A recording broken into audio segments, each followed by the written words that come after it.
Pria ini terlihat seperti sedang membaca buku, tapi sebenarnya dia menguntit paha mulus wanita di depannya. Melihat kaki ramping dan putih, meskipun dia mengatakan pada dirinya sendiri untuk tetap mengendalikan pikiran, dia tidak bisa mengalihkan pandangan dari wanita seksi di depannya.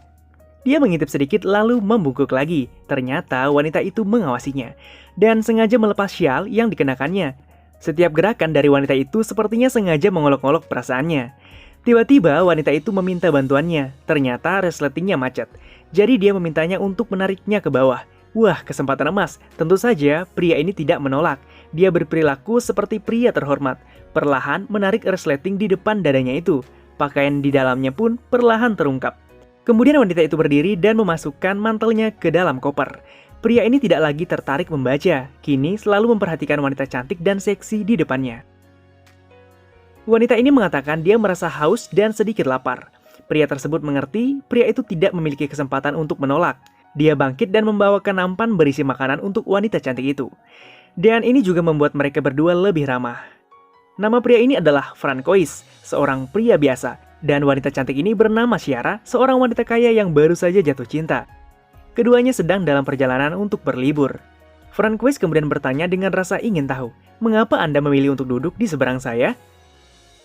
"Karena kamu adalah tipeku," jawab Ciara. Kemudian ia tertidur. Setelah tiba, Ciara bertanya pada Francois apakah dia ingin pergi dengannya akhir pekan ini.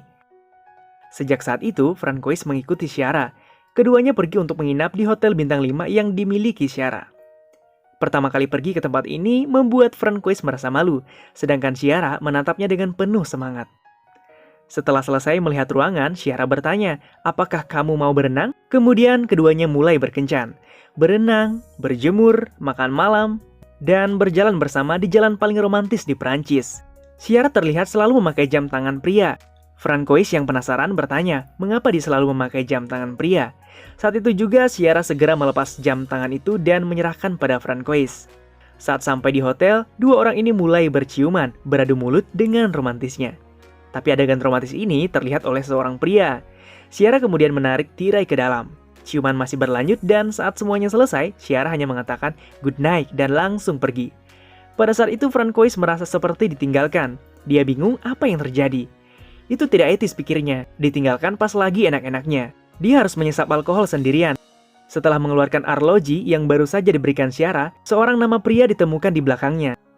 Anthony Zimmer, itulah nama pria yang terpampang pada jam itu. Dan dia mengerti ternyata dia hanya pilihan kedua. Keesokan harinya dia sedang tidur ketika seseorang mengetuk pintu. Melalui lubang kecil, dia melihat dua pria aneh di luar. Keduanya tidak menunggu tetapi langsung menggesek kartu dan kemudian bergegas masuk. Francois sangat ketakutan dan dia lari ke tempat tidur Ciara, tetapi tidak dapat menemukan Ciara. Ya Tuhan, ia tertipu. Memang benar bahwa seorang gadis cantik tidak dapat diandalkan, pikir Francois saat itu. Dia bersembunyi dengan cepat di balik pintu. Tapi tanpa diduga, musuh juga dilengkapi dengan senjata. Mereka tidak tampak seperti karyawan biasa, tetapi lebih tepatnya terlihat seperti pembunuh. Ketika pihak lain tidak memperhatikannya, dia segera berlari keluar. Bahkan dia tidak punya waktu untuk memakai sepatu dan baju di badan. Francois berlarian dengan panik di jalan dan pembunuh segera mengejarnya. Saat itu Francois tiba-tiba menemukan cara yang baik bersembunyi di bawah mobil. Setelah beruntung melarikan diri dari si pembunuh, dia pergi ke kantor polisi. Tetapi setelah melaporkan semuanya, polisi mengatakan ini hanya penipuan biasa, tidak terlalu peduli. Saat ini dia menemukan di papan pencarian nama Anthony. Ini adalah nama yang terukir di bagian belakang jam. Mungkin semuanya bukan hanya kebetulan. Polisi masuk lagi, beri dia sepasang sepatu dan juga satu set pakaian. Beberapa saat yang lalu, dia lari dari si pembunuh dan terluka. Polisi mengaturnya untuk pergi ke rumah sakit dan menunggu kabar selanjutnya. Tetapi secara pribadi, dia melihat bahwa orang-orang itu tidak akan membiarkannya pergi. Jadi saat malam tiba, dia kabur dari rumah sakit. Saat pergi ke garasi parkiran, tiba-tiba ada mobil datang bergegas ke arahnya. Setelah memaksanya ke sudut dinding, tiba-tiba mobil berhenti. Sopirnya adalah gadis yang ia tunggu-tunggu.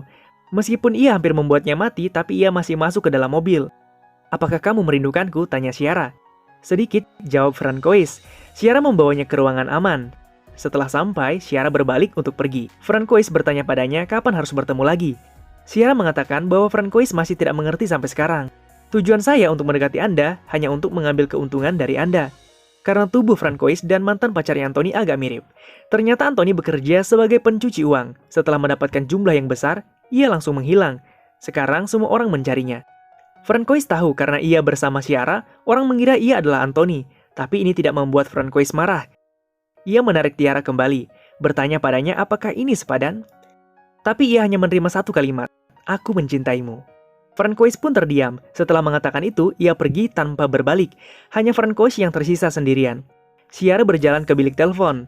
Setelah mendapatkan informasi rahasia, ternyata Anthony memintanya untuk bertemu. Keesokan harinya, Ciara duduk di kafe menunggu kekasihnya Anthony datang. Penuh harap dengan kedatangan Anthony, ternyata yang muncul adalah Francois. Ia berpakaian dengan benar dan kemudian perlahan mengambil tempat duduk yang bukan miliknya. Apakah Anthony sudah datang? Di mana orang itu? Apakah pria yang itu? Ciara mulai kehilangan kesabarannya ketika ditanya oleh Francois. Francois kemudian membelai rambutnya. "Lupakan dia. Anda memiliki saya sekarang," gombal si Francois. Tanpa diduga, Ciara malah berbalik dan pergi. Melihat Francois yang menempel dan mengikutinya, ia langsung berlari menaiki bus. Francois langsung berusaha mengejar. Ia naik taksi untuk mengejar Ciara. Tapi akhirnya ia berhenti oleh mobil lain. Seorang pria keluar dari mobil, datang untuk meraih kepalanya dan menyeretnya keluar dari mobil. Francois dibawa ke ruang interogasi. Di ruang interogasi, dia mengatakan bahwa ia bukan Anthony. Orang ini tahu Francois bukan Anthony. Kemudian, orang ini mengambil gambar dan menunjukkan pada Francois. Di foto tersebut ada seorang tentara wanita, dan wanita itu adalah Ciara. Ternyata Ciara juga seorang mata-mata. Ia dikirim di samping Anthony sebagai agen yang menyamar. Sekarang Ciara adalah satu-satunya harapan untuk menemukan Anthony. Francois yang mengetahui kebenaran Ciara, seorang mata-mata, sangat kaget. FBI mengikuti informasi yang ditinggalkan Anthony. Anthony dan Ciara mengetahui bahwa dia dijadwalkan untuk bertemu di rumah. Karena tidak ingin membiarkan Francois mengacaukan ini, mereka membawa Francois. Kemudian Ciara telah selesai menyiapkan alat perekamnya, dan persiapan lain juga sudah selesai.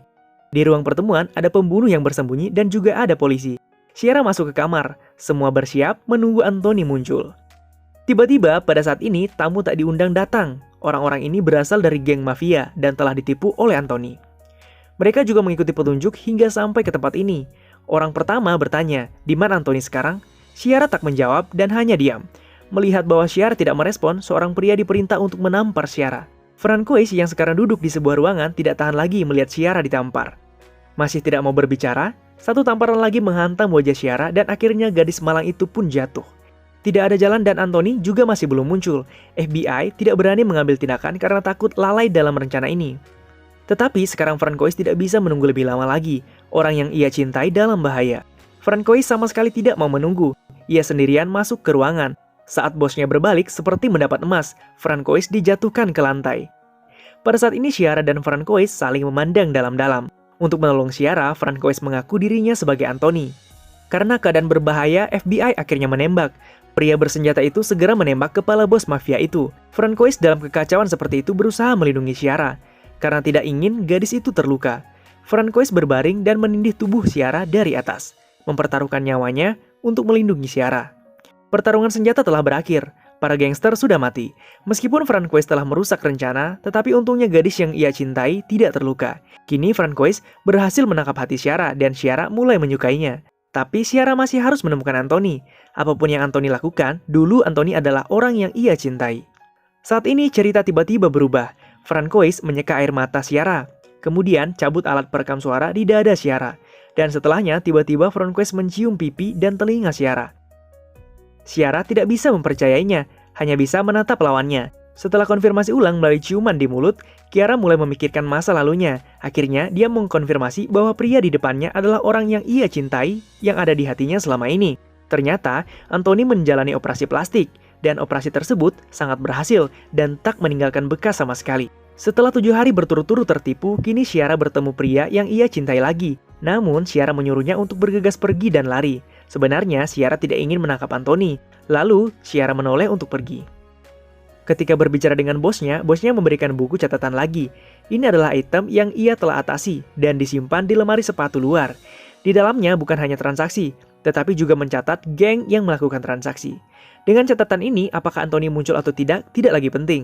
Ternyata sebelumnya, Francois diam-diam membuka brankas untuk mengambil catatannya dan menempatkan catatan itu di lokasi yang mudah ditemukan.